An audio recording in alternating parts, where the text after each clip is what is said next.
Halo semuanya, balik lagi di channel Mr. Chibi 25. Nah, apa kabarnya teman-teman? Di video kali ini saya akan kembali membahas manga ataupun anime Senseiya.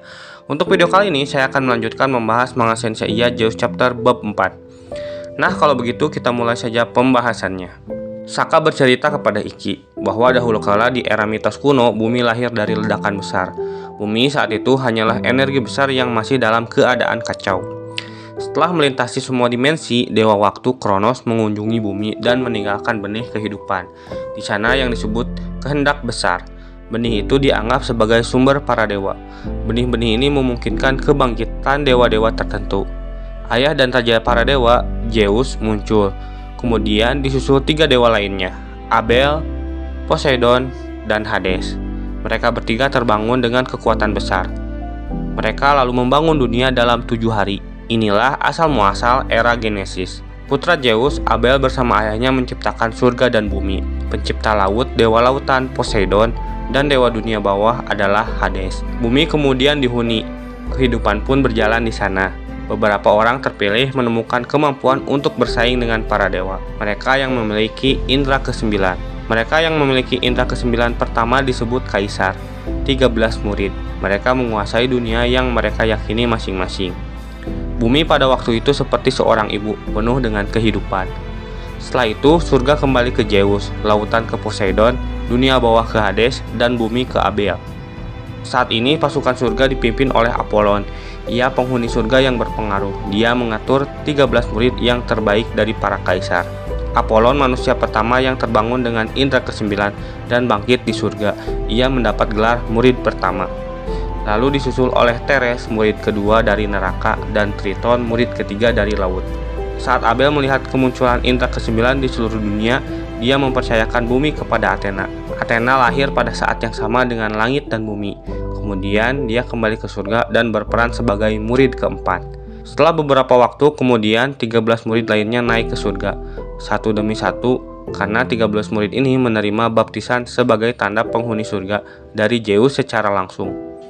4 yang pertama memerintah surga bersama Zeus, dan juga karena mereka memiliki kekuatan yang berbeda dari yang lainnya. Mereka disebut 4 kaisar surgawi. Dan sekarang menghitung kaisar di surga jumlahnya hampir 200 lebih.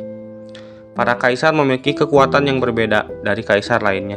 Masing-masing menerima gelar berdasarkan urutan kenaikan mereka ke surga.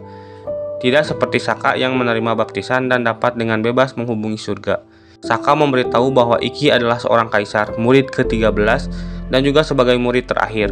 Ikki naik ke surga tetapi tidak menerima berkat pembaptisan Zeus, dan kembali ke bumi. Saka menyadarinya saat Ikki tergeletak kalah setelah melakukan pertempuran melawan Seiya dan yang lainnya di Pulau Ratu Kematian. Saka tidak membunuh Ikki karena ia memiliki indera ke-9. Mitsumasa Kido mempercayakan misi mengambil Cloud Phoenix kepada Ikki karena dia tahu bahwa Ikki akan berhasil mengendalikan Cloud tersebut. Kini perang besar akan segera terjadi. Yang perlu diwaspadai bukan hanya Zeus, tapi putra dari Zeus, penguasa bumi sebelumnya, yaitu Abel. Keberpihakannya yang akan menentukan arah perang, apakah ia akan berpihak kepada Athena atau malah yang membunuh Athena. Di Sanctuary, Mu dan Kanon sedang melapor kepada Athena bahwa mereka sudah memberitahu kepada seluruh Sen bahwa 2 hari lagi akan diadakan pertemuan penting. Athena berterima kasih atas kinerja Mu dan Kanon. Tiba-tiba, Abel turun dari surga untuk menemui Athena di bumi. Mu dan Kanon tidak bisa bergerak karena kosmo mereka ditelan oleh Abel. Abel adalah murid keempat Dewa Langit Uranus. Athena kaget karena melihat kedatangan kakaknya ke bumi. Athena mengira bahwa Abel datang atas perintah dari Zeus. Namun Abel membantah ia datang ke bumi atas kemauannya sendiri sebagai saudara laki-lakinya. Ia datang untuk mengakhiri pertempuran antara Athena dan Zeus. Abel pun memberitahu sudah saatnya Athena pulang ke surga, karena era baru akan segera dimulai. Di kuil Zeus, Zeus memanggil keempat kaisar surgawi. Sudah beberapa abad 4 kaisar surgawi tidak berkumpul. Terakhir mereka berkumpul saat perang suci melawan Ares. Murid kedua, dewa kecantikan Pluto Teres. Murid ketiga, dewa laut pemberani Neptunus Triton. Triton mempertanyakan kehadiran Abel karena masih belum datang. Ia menduga Abel tidak akan ikut dalam pertempuran kali ini karena ia adalah dewa yang penuh kasih sayang. Ditambah ia pasti akan menolak jika harus bertempur dengan saudari perempuannya. Ini akan menjadi pertempuran yang mengerikan karena nantinya akan bermandikan darah seorang dewa.